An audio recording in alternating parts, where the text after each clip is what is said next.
Well, welcome back to another episode of the Casey Campbell podcast. Casey Campbell with you, of course. Pleased to be joined as always, joined this time by Alex Faber, of course, of the State News, who covers a bunch of stuff.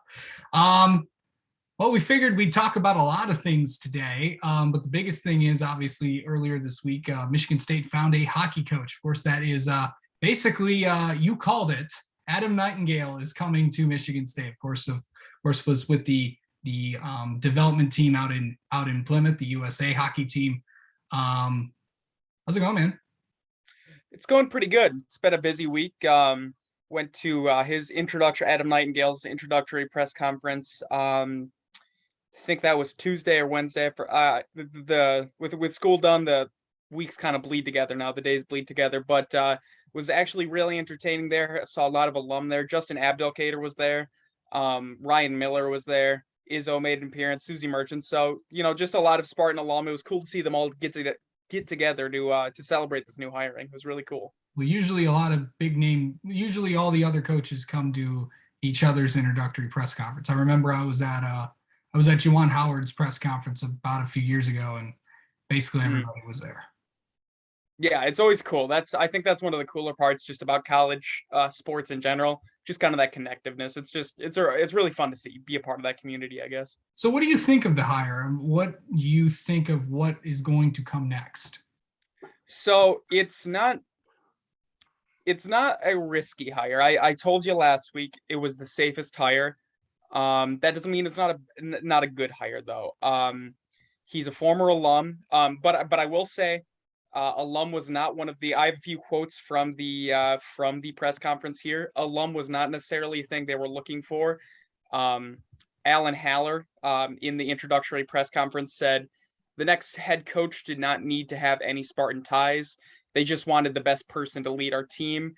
And then Nightingale said, you could tell it was a very thorough process. I said to them, if I'm here because I'm an alum, I don't want the job. So I don't think that was the primary reason. And I didn't quite understand, like I understood why they hired him. He has a good resume. He, like you mentioned before, he ran an excellent program down in Plymouth with U.S. National Development Team. He worked in the NHL. He's worked with Shattuck St. Mary's, which is one of the best prep schools in the nation. So his resume is great. But really what struck me as why they hired him is what he wants the program to be. In his little speech, he really honed in on recruiting and player development as the two main things he wants to build the program as. Of course, he mentioned culture, but look at the team down the road, Michigan. They certainly haven't won because of culture. They have a pretty terrible culture, but they have an amazing program. You know what I mean? Like it's because of the recruiting and player development. I mean, 4 of the top 5 picks in the 2021 NHL draft were from Michigan or went to Michigan this year. That's insane. And I think Adam Nightingale understands that. So the first step in this process, other than instilling culture, other than these basic coach speak things, is going to be recruiting. That's what he wants the lifeblood of Michigan State to be. And he mentioned that with the new facilities at MUN. I mean, we're in Michigan. That's a hockey state. It might not be the hockey state that Minnesota is, but this is a recruiting hotbed, and that's going to be his bread and butter is recruiting, I think. Yeah, let's talk about that for a second. I know that MUN Ice Arena over the last few years has gone through a major renovation project. We're getting close to I don't know if we're close to the end or we at the end but it's getting there, and it's going to be massive. Yeah, it looks really nice. Obviously, one of the coolest things for players I've talked to, because I talked to Matt Baskill, I talked to Tiernan Shouty, a couple of the other incoming recruits for 2022, and facilities aren't the primary reason you go to a school. You go there because their culture and because of other things, but that's certainly something that helps. And they mentioned that the new facilities at MUN really did help. I mean, you can see that new gym they have from the outside of MUN. I don't know if you've walked past it yet, but even walking past, you can see it's big, it's beautiful, it's got it looks really nice. And it seems like facilities is going to be one of the selling points that he's going to use, that Nightingale is going to use. And then in terms of the inside, I think they're expanding just a few things. They're going to add a little space for coffee in the press box, which speaks to my heart as a journalist and a lover of coffee. But I think most importantly there is those renovations they did with player facilities, because that's something you can sell players on. It's just another thing you can tell players about when they visit your campus. So I'm really excited about that. And I want to give a shout out to Dan Cole and Tom Anastas. I know how MSU hockey fans feel about those two.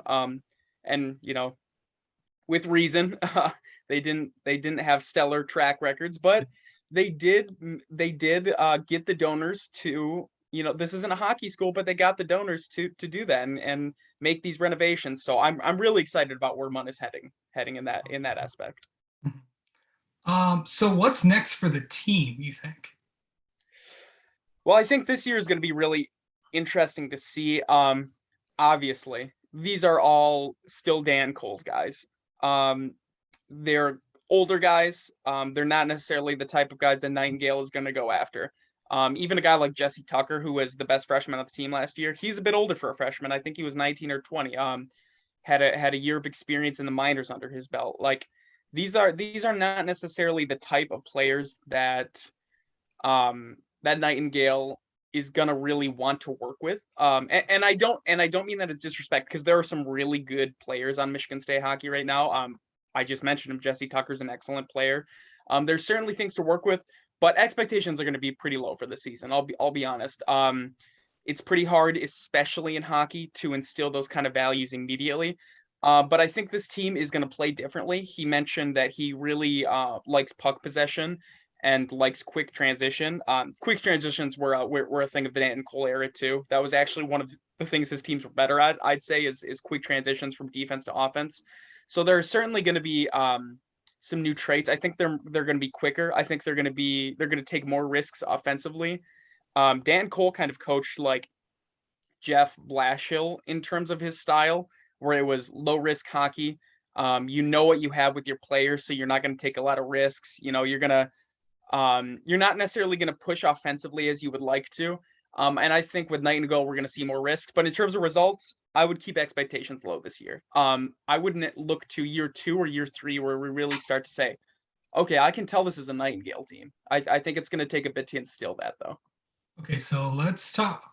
I mean, this is, we just had a hire, and now Alan Haller's got to go hire a bunch of more people, because this week we saw the men's tennis coach, long time, of course, announced his retirement.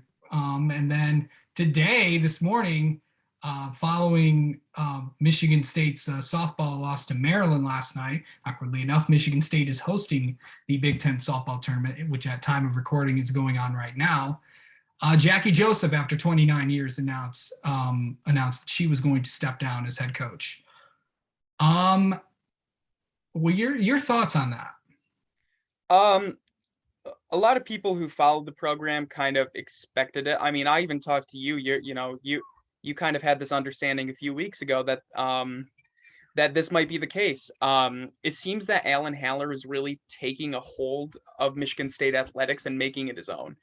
And I think that's a really good thing, because Michigan State athletics has always been like a family. They've always preached that family style. And when you have a family like that, sometimes, you let your family members get away with things. And whether it be Mark D'Antonio kind of having a terrible end to his tenure, or, some of these coaches who have been there 20 years, been there a while, when they start to slip into mediocrity, they're family. So you tend to let it slide. And what Haller is doing with these moves, I think, is showing like we're still a family. That's certainly a part of being a Spartan, but he's not afraid to go out and be better. You saw that with Kathy George, volleyball head coach. I think that one kind of surprised me a bit more, just because Kathy did do a good job with that program. They consistently had good players. They weren't ever really that bad, but it just wasn't up to the standard. And I think you might see that with a few other programs in the future. I think as much as Jake Boss has been here a while, he's part of the family. Michigan State baseball is probably the 3rd or 4th best program in Michigan, in the state of Michigan, let alone the Big Ten. I think Central Michigan baseball is significantly better than MSU baseball.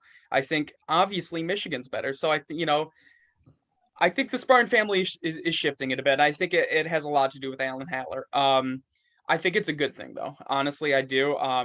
You want to be a big boy program, you have to make hard decisions and make big boy decisions, and that's one of them, I think. Yeah, for sure. All right.